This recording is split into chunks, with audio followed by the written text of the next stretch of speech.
पति का बेरहमी से कत्ल। करीब 12 साल पहले मेरी शादी जितेंद्र से हुई थी। वो हमसे उम्र में 2 साल बड़े थे। भरतपुर में ही जितेंद्र की फ्रूट की दुकान है।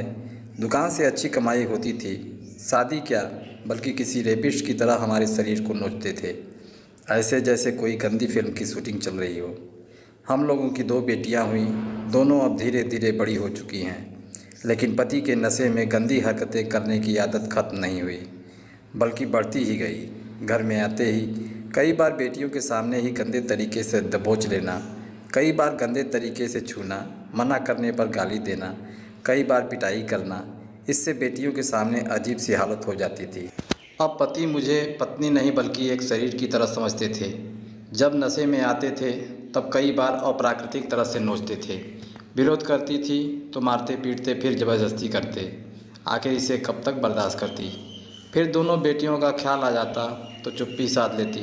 अब शादी के इतने साल हो चुके थे, इसलिए सोचती थी किसी तरह सब ठीक हो जाए।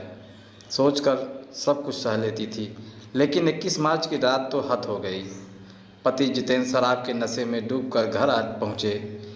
घर में आते ही मारपीट करने लगे, मेरे शरीर पर टूट पड़े, उसे नोचने लगे।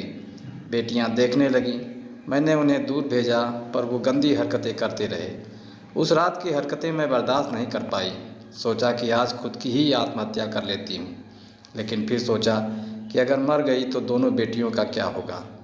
पति तो दूसरी शादी भी कर लेंगे, फिर बेटियां ही अभागी बन जाएंगी। इसलिए मन को मजबूत किया और तय किया कि अब पति को मरना होगा। इसलिए खाने से पहले सब्जी में नींद की कई गोलियां मिला दी। उसी सब्जी को पति को खिलाया। खाने के बाद पति जल्दी ही गहरी नींद में चले गए। उधर बेटियां भी सो गई, पर मेरी आंखों में अब नींद नहीं थी। रात के करीब 2:30 बजने वाले थे। सब कुछ देखा, फिर रसोई में पहुंची। वहां से चाकू उठाया और कमरे में आई।